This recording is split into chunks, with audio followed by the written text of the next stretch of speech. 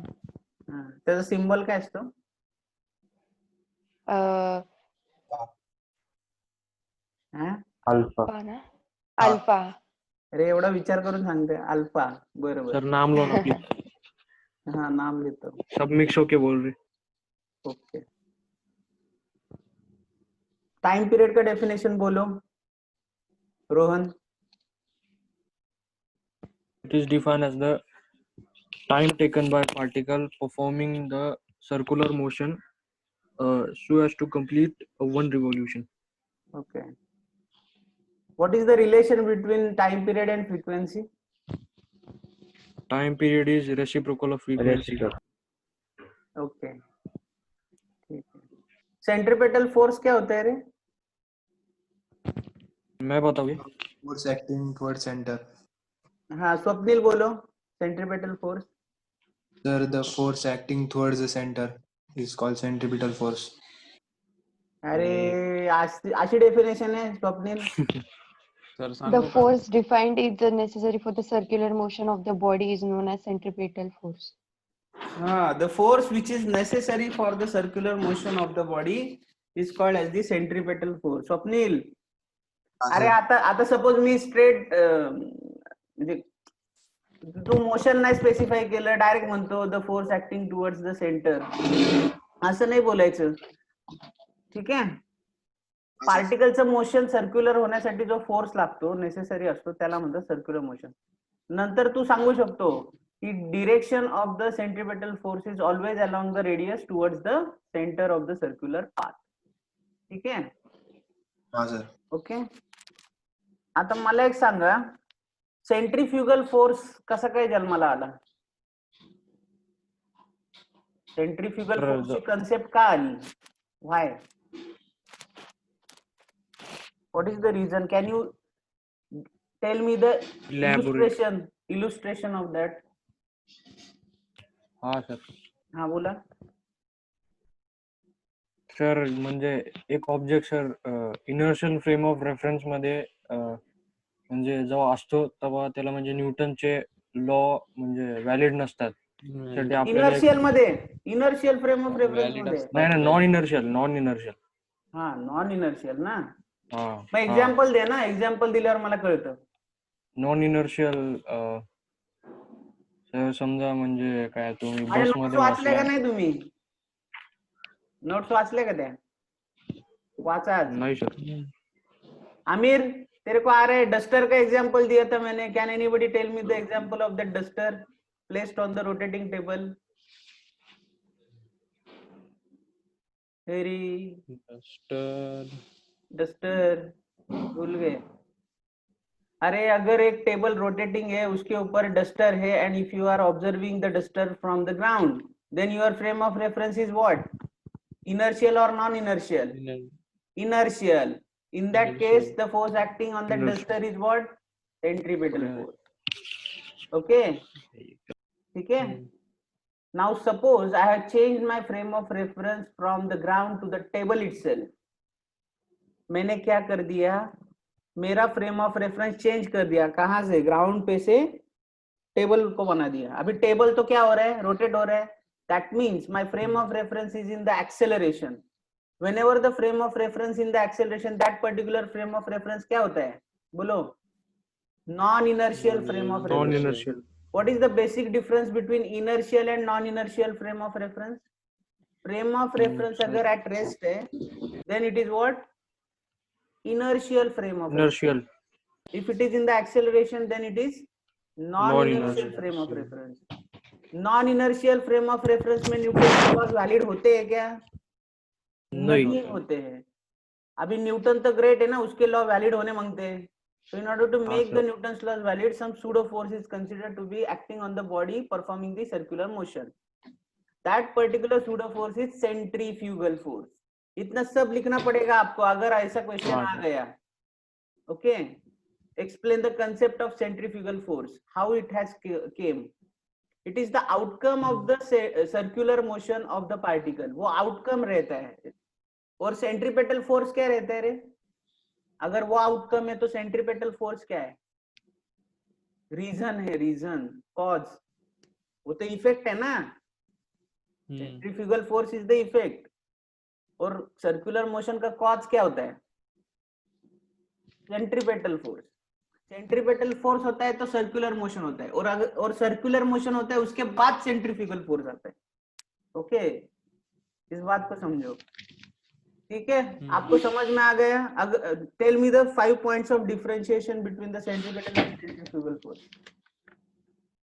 अभी मैंने बताया है, आपको खाली बताना है सीक्वेंस से। सिद्धि, Centripetal. एक मिनट, लड़कियों को बोलने दो अभी। सिद्धि बोलो, points of differentiation between the centripetal and centrifugal force.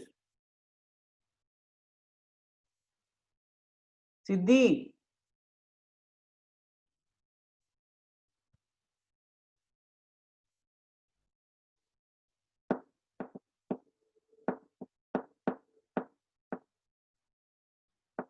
सिद्धि येते answer?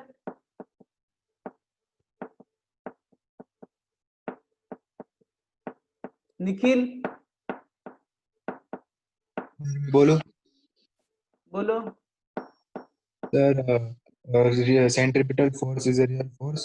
Centrifugal force is a pseudo force. Okay, Centripetal force is a cause of circular motion. Centrifugal force is the effect of circular motion. Centripetal force is considered in an inertial frame of reference. Centrifugal force is considered in non-inertial frame of reference. Centripetal force law are valid in case of initial frame of reference and in centrifugal force Newton's law are not valid in case of inertial frame of reference. Direction, डायरेक्शनचा एक point येईल ना?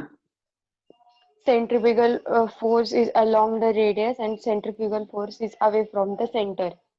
And example of centrifugal force, evolution. साक्षी एक minute, तू म्हटली हा. Centripetal force is along the radius, towards the बोललीच नाही, टुवर्ड्स द सेंटर, राईट? दोन्ही अलॉंग द रेडियसच असतात, पण टुवर्ड्स द सेंटर कोणता असतो? Centripetal. Away from the Centripetal. Centre centrifugal. तर Centrifugal. दोन्हीच्या वेळेस तुम्ही अलॉंग द रेडियस लिहायचं, पण centripetal it is towards the, centrifugal is away from, Away from the center. हा, ठीक आहे, कळलं? हो सर. ओके, आता मला एक सांगा,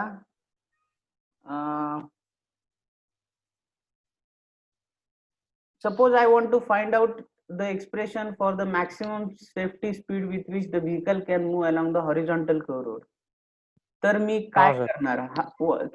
Can you please tell me the derivation of that? हाँ सर, पहले नॉर्मल रिएक्शन, हाँ? पहले एफबीडी बनाना पड़ेगा ना हाँ, FBD कैसे आएगा उसका? सर, क्या बोलते हैं, हॉरिजॉन्टल कर्व रोड है ना? हाँ, हॉरिजॉन्टल कर्व रोड है। बोलो, FBD कैसे आएगा उसका? और नॉर्मल रिएक्शन इधर क्या बोलते हैं, नॉर्मल रिएक्शन क्या बैलेंस करेगा जब horizontal MG curve? MG MG बस एमजी वेट ये करेगा बैलेंस, सही बात है। तो आपका हाँ। इक्वेशन क्या आएगा? N is equal to mg। Equals to mg. Okay, अभी यहाँ पे जब व्हीकल हॉरिजॉन्टल कर्व रोड पे सर्कुलर मोशन परफॉर्म कर रहे हैं तो necessary centripetal force for the circular motion of the vehicle कौन प्रोवाइड करेगा? Frictional force, right. Frictional force का फॉर्मूला क्या होता है? Coefficient of friction into normal reaction. सही बात है। तो हमारा इक्वेटिंग इक्वेशन क्या हो गया? Centripetal force is equal to frictional force. हाँ, फ्रिक्शनल आपको खाली ये ध्यान में रखना है कि whenever the vehicle is moving along the horizontal road, you have to equate what? Centripetal force का equation is the frictional force. तो centripetal force का equation क्या है? mv square by r। और frictional force क्या है? mu mg। Normal reaction is mg ना, as per the FBD। तो mu mg is equal to mv square by r। mm cancel हो जाएगा और v का वैल्यू क्या आता है? Under root mu r g. Under root mu rg. हाँ। From this expression, what can you conclude? What is your conclusion? V out of depends 3 upon physical quantities, हाँ, rg r constant, mu is variable. Constant और mu Okay. Variable, हाँ, और वो reliable नहीं है क्यों? क्योंकि सर जब रोड के ऊपर पानी गिरेगा या कुछ गिरेगा तो व्हीकल क्या बोलते हैं, म्यू डिक्रीज होगा, बराबर है, जिसकी वजह से व्हीकल स्पीड होगा। सही बात है। Skid हो सकता है। ठीक है, तो अगर मुझे skidding of the vehicle avoid करना है तो मैं क्या करूंगा? बैंक कर लो। Whether I will decrease the speed of my vehicle? Whether I will decrease the speed of my vehicle? No, I will go for the banking of road. Banking okay, of road. सही बात है ना। अपन उसके हिसाब से speed अपना decrease कर ही नहीं सकते, अपने को पता ही नहीं ना वो कितना डिक्रीज हो रहा है। सही बात हाँ है। सर। ओके, वो क्या हमको बता के डिक्रीज हो रहे हैं क्या? वो तो ऐसे ही डिक्रीज होता है। ठीक है, तो हम कुछ नहीं कर सकते, हमको we have to go for the banking of road. अभी बैंकिंग ऑफ रोड इसका कंसेप्ट कौन एक्सप्लेन करेगा? बोलो, कोई भी बोल दो। Phenomenon of raising the outer edge of road with Over, respect to inner edge. over with respect to inner edge सही बात through है। some angle is हाँ। known as banking of road. And that particular angle is known as angle of banking. Angle of banking. Okay. Banking. अभी मुझे एक बात बताओ, अगर बैंक रोड पे व्हीकल है उसका एफबीडी कैसे बनता है? हाँ सर, क्या बोलते हैं, एक नॉर्मल रिएक्शन, मतलब पहले तो फिर मुझे दो एक बात components- बताओ, नॉर्मल रिएक्शन का डायरेक्शन हमेशा कौन सा होता है? और क्या वर्टिकल। वर्टिकल होता है। कौन बोला रे ये वर्टिकल होता है? नॉर्मल Horizontal रिएक्शन का ऐसे- डायरेक्शन हमेशा वर्टिकल होता है क्या? नहीं, कैसे horizontal। होता है? बॉडी के ठीक ऊपर। It is always perpendicular to the surface of the contact. जिधर भी हाँ, sir, contact है, it is perpendicular. always perpendicular to हाँ। that. Okay? समझ में आ रही है बात? तो अगर हाँ, रोड अपना ऐसा टेढ़ा हो गया, बैंक्ड हो गया, तो नॉर्मल रिएक्शन भी क्या हो जाएगा? परपेंडिकुलर टू दैट हो जाएगा। Now- perpendicular. हाँ, तो इसीलिए नॉर्मल रिएक्शन अभी क्या हो जाएगा? स्प्लिट हो जाएगा। स्प्लिट हो जाएगा दो कंपोनेंट, दो कंपोनेंट में, एक होएगा वर्टिकल कंपोनेंट, एक होएगा हॉरिजॉन्टल कंपोनेंट। हॉरिजॉन्टल। अभी जो वर्टिकल कंपोनेंट है वो क्या बैलेंस करेगा? mg। एमजी। और ये जो अभी देखो, mg. If you compare this condition after banking of road with the horizontal curve road, what is the difference that you can conclude? पहले पूरे का पूरा नॉर्मल रिएक्शन वेट को बैलेंस कर रहा था। हाँ, सही वेट बात को। है। अभी खाली हाँ। एक ही कंपोनेंट काफी है वेट को बैलेंस करने के लिए, और दूसरा क्या कर रहा है? फ्री मिल रहा है हमको, फ्री में मिल रहा है वो। हाँ वो फ्री वाला कंपोनेंट कौन से डायरेक्शन में रहता है? Towards the inner as of the road. That means it is providing what? The necessary centripetal force. Centre तो ये क्रिएट हो जाता है, ये क्रिएशन हो जाता है, अपने आप ही क्रिएट हो जाता है. आपको समझ में आ रहा है? हाँ सर. ओके, ये तो हो गया. अभी देखो ये हमारा जो एक्सप्रेशन है, यानी ये जो कंसेप्ट हमने बोला, ये किस लिए बोला? टू अवॉइड द स्कीडिंग और what is the necessity for the banking of road. ये इसका एक्सप्लेनेशन है. ठीक है, अगर आपको क्वेश्चन आ गया explain the necessity of the for the banking of road, then you have to write this. You have to explain. Horizontal रहता है तो वो एफबीडी दिखाने का, ये एफबीडी दिखाने का, ये एफबीडी और वो एफबीडी कंपेयर करके क्या हमको एक्स्ट्रा मिलता है वो दिखाने का, और इसके जरिए हम अवॉइड कर सकते हैं skidding. That's why banking of road is necessary. ये ऐसा आपको बताना पड़ेगा उधर. अभी नेक्स्ट क्वेश्चन मैं पूछता हूँ आपको. Can you explain the bending angle of leaning, or you can say bending of the cyclist moving on the curvilinear road. जब एक बाइसिकल वाला कर्व्ड रोड पे साइकिल चलाता है तो वहां पे बैंकिंग ऑफ रोड नेसेसरी होता है क्या? रोड बैंक करना नेसेसरी होता है क्या? नहीं नहीं. That is my question. No, तो नहीं. Why not? Why not? Normal reaction से बैलेंस है ना. क्या बात कर रहे हैं? अगर मैं सीधा सीधा साइकिल चलाऊं कर्व्ड रोड पे, ओके, मैं बेंड नहीं हो रहा हूं, सपोज मैं सीधा सीधा चला रहा हूं, तो मैं चला सकता हूँ क्या? नहीं चला सकता. वो नहीं. साइकिल वाले के पास फैसिलिटी क्या होती है? He can lean. Okay, he can lean towards the inner edge of the, or you can say inner edge of the road. Okay, तो वो जब लीन होता है तो वर्टिकल के साथ जो एंगल क्रिएट होता है उस एंगल को क्या बोलते हैं? Angle of leaning. अरे तुमको लिख के दिया था ना, एंगल ऑफ लीनिंग मेरे नोट्स में देखो. Angle of leaning. ये एंगल ऑफ लीनिंग आप कैसे निकालोगे? ये एंगल ऑफ लीनिंग आप कैसे निकालोगे? आपको पता है क्या वो एफबीडी? एंगल ऑफ लीनिंग का एक्सप्रेशन क्या आता है मैं बताता हूँ, सुनो. v is equal to under root r g tan theta, वही एक्सप्रेशन आता है. लेकिन वहां पे थीटा एंगल ऑफ बैंकिंग नहीं है. क्या है theta? Angle of leaning. Angle of leaning. देखो तुमको अगर साइक्लिस्ट का न्यूमेरिकल आ गया तो वहां पे जो थीटा आप फॉर्मूला यूज करेंगे वो तो सेम ही है, लेकिन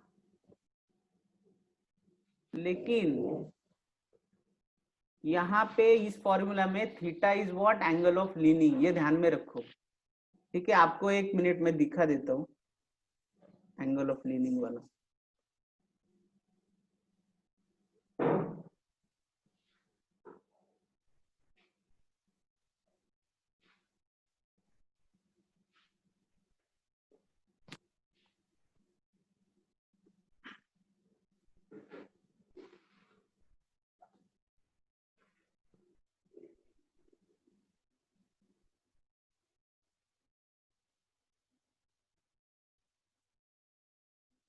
ये देखो, ये डायग्राम दिख रहा है तुमको? हाँ सर. तो you can see here in this diagram, ये बाइसिकल वाला है, साइक्लिस्ट है, ये ऐसा लीन हो जाता है. ये क्या है? Inner as of the road.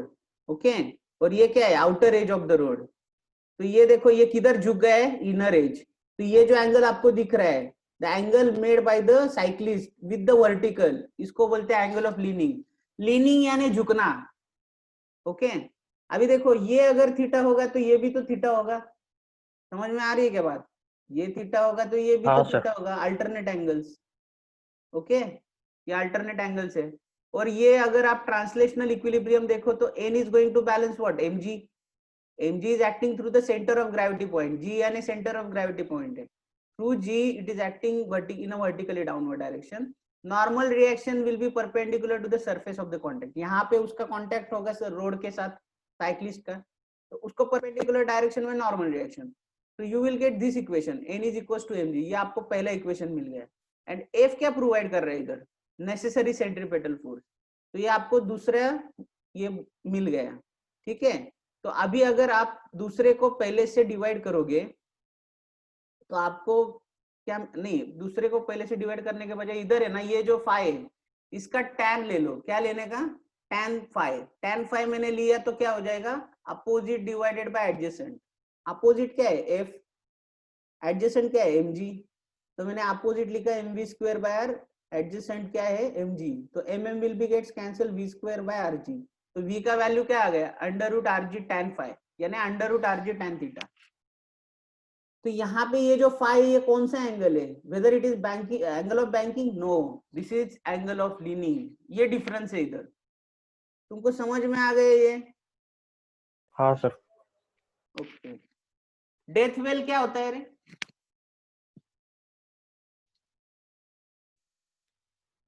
Anybody, can anybody explain the concept of death well? मौत का कुआं। हाँ, मौत का कुआं, लेकिन क्या होता है उसमें? मैंने सिखाया था ना डेथ वेल। हाँ सिखाया ना सर। ये देखो, ये है डेथ वेल, ठीक है। तो अगर आप डेथ वेल देखो, ये क्या है? बाइकर है, who is riding his bike inside the death well in the horizontal circular path, ठीक है। तो जब वो राइड करते हैं तो ये ऐसा एफबीडी उसका बन जाता है, यानी क्या? उसका वेट वर्टिकली डाउनवर्ड एक्ट करेगा और जो फ्रिक्शनल फोर्स रहेगा it will be in the upward direction, okay, and it is going to balance the weight mg of the biker along with his bike, and the normal reaction which is perpendicular to the surface of the contact will provide the necessary centripetal force. तो आपको दो equation मिल जाएंगे, F is equals to mg and n is equals to mv square by r। तो आप क्या करो, इसको पहले से डिवाइड कर दो। इसको पहले से डिवाइड करेंगे तो आपको क्या मिलेगा? n divided by f is equals to v square by rg, ठीक है। और v square by rg is equals to n divided by f।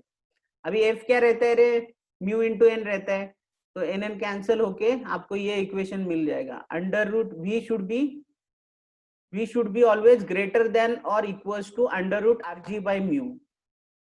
ये आपको फाइनल एक्सप्रेशन मिल जाएगा। ये आपने डिराइव किया है, राइट? हाँ सर। अभी अगर मैं बोलूं कि कोएफिशिएंट ऑफ फ्रिक्शन 0 हो गया तो ये v का वैल्यू कितना म्यू। हो जाएगा? अगर कोएफिशिएंट ऑफ फ्रिक्शन 0 हो गया तो v हाँ sir, v value, equals to under root r जी।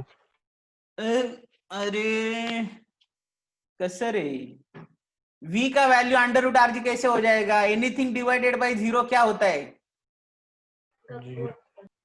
क्या होता है?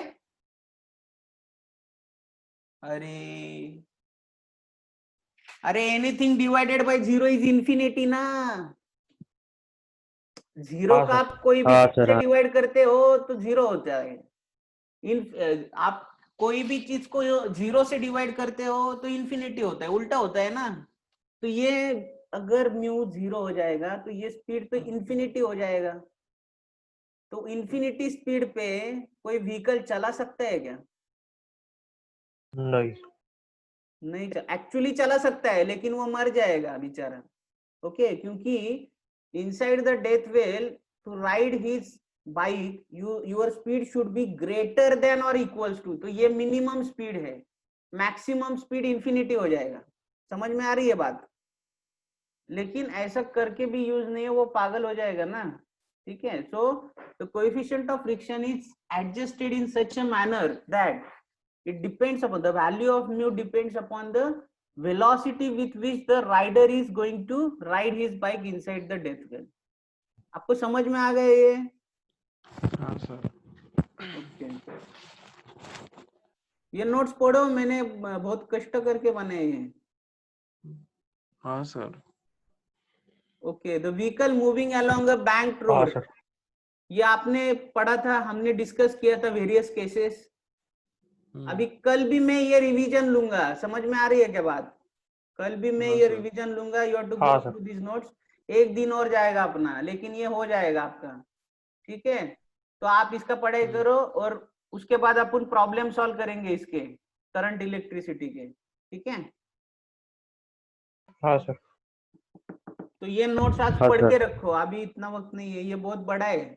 आपको पता है ना, various cases we have discuss starting from the rest, the vehicle will be at हाँ, रेस्ट। सर। रेस्ट पे होता है तो फ्रिक्शनल फोर्स किधर होता है, ऊपर वाला डायरेक्शन में, इसीलिए तो ये नीचे सरक खिसकने वाला व्हीकल को वो क्या करता है, खींच के रखता है। उसके बाद वेट ऐसे एक्ट होएगा, नॉर्मल रिएक्शन ऐसे रहेगा, वो स्प्लिट होएगा। तो from the FBD we can have these two equations, ये इधर है दो इक्वेशन, ये दो इक्वेशन हमको मिल गए फ्रॉम द एफबीडी। ठीक है, चलो अभी टाइम नहीं है, कल अपन ये पूरा डिस्कस कर लेंगे। ठीक है, आप स्टडी करो अभी, हाँ, सर। आज पूरा स्टडी हाँ, करके सर। रखो। मैं ये आपको पूछूंगा, इधर से पढ़ाऊंगा नहीं, इधर से पूछूंगा मैं, ये नोट्स ओपन करके, यानी पहले नोट्स नहीं ओपन करूंगा, नहीं आया तो यही नोट्स आपको दिखाऊंगा। ठीक है, you study these notes, you right these notes. आपको राइट भी करना है, राइट किए तो आपके ध्यान में रहेगा। आपने दिया हुआ है? क्या कुछ ये? कुछ का नहीं दिया। हाँ हाँ, ये दिया हुआ है आपने। हाँ दिया है, लेकिन आप राइट करोगे तभी आपके दिमाग में रहेगा ना, हाँ, वो सर। बोल रहा हूँ, दिमाग में रहेगा ना आपके, इसीलिए बोल रहा हाँ, हूँ। सर। ठीक है, आपकी मर्जी, आपको राइट करना है रीड करना है, आपकी मर्जी। ठीक है, यू सी दैट। हाँ, सर। अगर आपको कॉन्फिडेंस है रीडिंग से मेरे को हो जाता है ये, you read that, no problem, no need to write it. मेरा मेरा ये अभी तक का एक्सपीरियंस है कि अगर आप लिखोगे, लिख के पढ़े करोगे तो आपके दिमाग में रहता हो। ठीक है, और ये जो नोट्स है ये खाली किसके लिए मालूम है क्या, बोर्ड के एग्जाम के लिए। अगर आप इतना भी करोगे तब भी बहुत है फॉर बोर्ड एग्जाम, तो हाँ, आपको सर। ज्यादा कुछ करने का नहीं है, ये हाँ, खाली सर। ये करेंगे तो आपका बोर्ड का हो जाएगा। तो बाकी का कॉम्पिटिटिव का अपन ले सकते हैं ना, फिर अगर ये ऐसा हो गया अपने पास रेडीमेड नोट्स तैयार हो गए तो कॉम्पिटिटिव पे अपन फोकस भी कर सकते हैं। ठीक है, हाँ, तो सर। ये मेरा ये एम है ये बनाने का। तो मैं चैप्टर वाइज बना रहा हूँ, मैंने रोटेशनल मोशन का भी भेजा है, आपने देखा? हाँ, सर। हाँ सर। तो वो हाँ, भी सर, पढ़ाई वही। करके रखो। ये दोनों का रिवाइज करने के बाद अपन करंट इलेक्ट्रिसिटी का करेंगे। ठीक है, चालू, चलो हाँ, बाय। हाँ, sir. Bye sir. Bye, sir.